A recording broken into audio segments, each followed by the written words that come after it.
Greetings and welcome back to Room 303 and our chats with Emily as we are calling our readings through the poetry of Emily Dickinson. We are in the Johnson edition. We are at poem 316. The wind didn't come from the orchard today. Now, this will not surprise us that we are now back to the wind. Emily has mentioned the wind, and in fact, in the previous poem, 315, she of course talked about the power of the wind. This is another nature poem.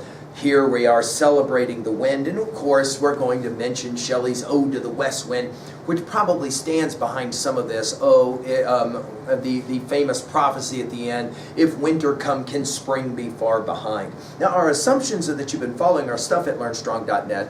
Down that left-hand side, Chats with Emily, our playlist. I'm hopeful that you've already worked through our set of introductory comments as well as our preceding 315 poems. We just finished with 315, He Fumbles at Your Soul. If you have been doing this study with us, then by poem 316, this is not an unusual poem, and yet it is a fun poem. You can tell that Emily is having a bit of fun as she literally plays with the wind.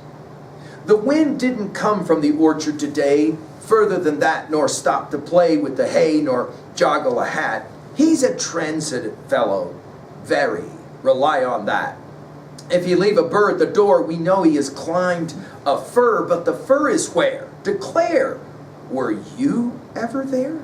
If he brings odors of clovers, and that is his business, not ours, then he has been with the mowers, whetting away the hours to sweet pauses of hay, his way of a June day. If he flings sand and pebble, little boys' hats and stubble, with an occasional steeple and a horse, get out of the way, I say. Who'd be the fool to stay? Would you? Say, would you be the fool to stay?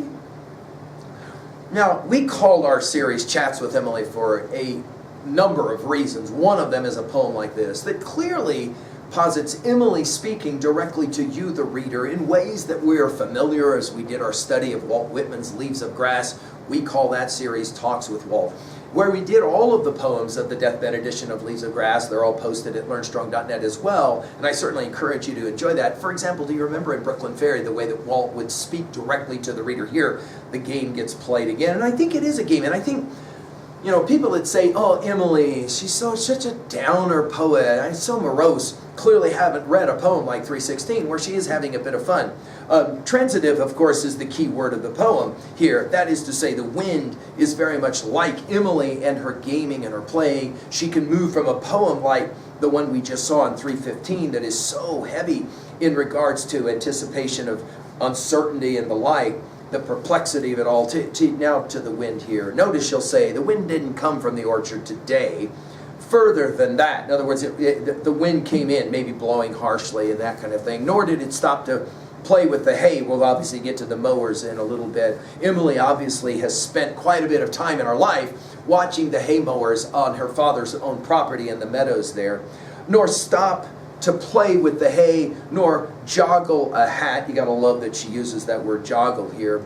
And we're gonna get to the hats of the little boys in a little bit. He's a transitive fellow. Notice the use of the word fellow in the personification. Very. And then her little phrase, rely on that, which will take us to declare, and then later get out get out of the way. And would you, as she begins to kind of have this informal conversation, if he, the wind, if you leave a bird at the door, we know he's climbed a fir, but the fir is where? Declare. Again, this intimacy in this poem. Were you ever there? And again, who is the you that she's referencing, as she has said, you know, earlier, rely on that, right? If he brings odors of clover, notice how she always comes back to the senses. Emily is a poet of the body, even though obviously a metaphysical poet as well. If he brings odors of clovers, and that is his business, not ours, then he has been with the mowers, whetting away the hours. And again, the rhythm and the rhyme here is beautiful. To sweet pauses of hay, his way of a June day. And again, the wonderful sounds of this poem.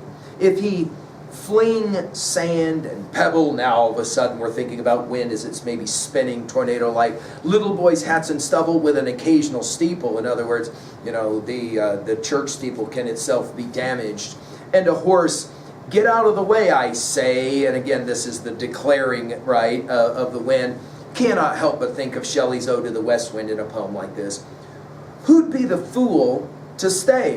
You know, in other words, why would you stay out in the wind? Would you say, would you be the fool to stay? In other words, what's the point she's making here to you? You can't fight nature, right? In other words, you might think that you're every bit as strong, and she says, I don't think so. The wind, like nature, obviously, is predictably unpredictable and incapable of being controlled. And in fact, you'll remember Shelley says that about the wind in section 4 of Ode to the West Wind. Oh, uncontrollable, right?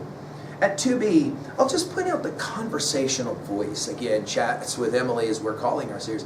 But there's a very chatty kind of, it's not really combative. She's having, I think, a bit of fun. At 3a, I mentioned Ode to the West Wind. I think it's fun to go back, look at our study there at LearnStrong.net of that poem, and then compare it to this. I think it works rather well. Finally, at 3b, what is your view of the wind? What is your view of nature and the unpredictability of nature and the way in which it's a lot of fun to read these playful poems of Emily's? Thank you.